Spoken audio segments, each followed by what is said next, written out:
criar um espaço novo de parqueio mais estruturado, mais organizado. Também lobin rotonda net de cruzada para Baby Beach of Rogers Beach. Lobin iluminação para a banda de caia e também a beach. E também lo percurar para ter landscaping mais bonita, mais organizado. Essa aqui é a fase 2.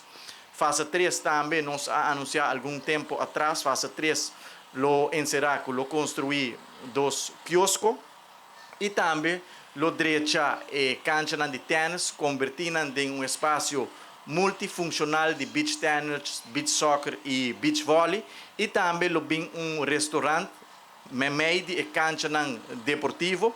Tour e design para a fase está clara e dentro de pouco lo começar com o destaque público também para assim por começar a executar de 3 fases de projeto de Baby Beach, que seguro está upgrade completo para a área aqui, tendo em conta que o projeto hoteleiro de Secrets que também está ongoing para assim preparar a inteira área aqui para ter suficiente amenities e também bom infraestrutura de qualidade para assim nos locais e também nos turistas possam uso de bonita área aqui. O projeto aqui de Baby Beach fase 2 aguardo anunciar dia 25 de agosto.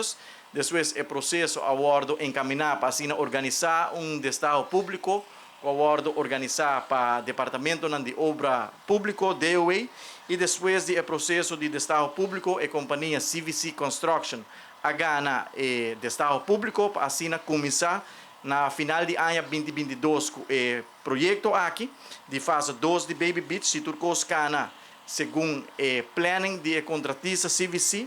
Me guardo informar que den fim de luna de abril a fase 2 lo guardo entregar diretamente depois de aqui nós lo continuar com a fase como mencionar com a fase 3 com a cancha deportivo e quiosco e também restaurante e também nós por anunciar no mesmo momento que o projeto de Rogers Beach que também forma parte integral do master plan de upgrading, enhancement, melhoração de infraestrutura, parqueio, landscaping, iluminação de inteira área.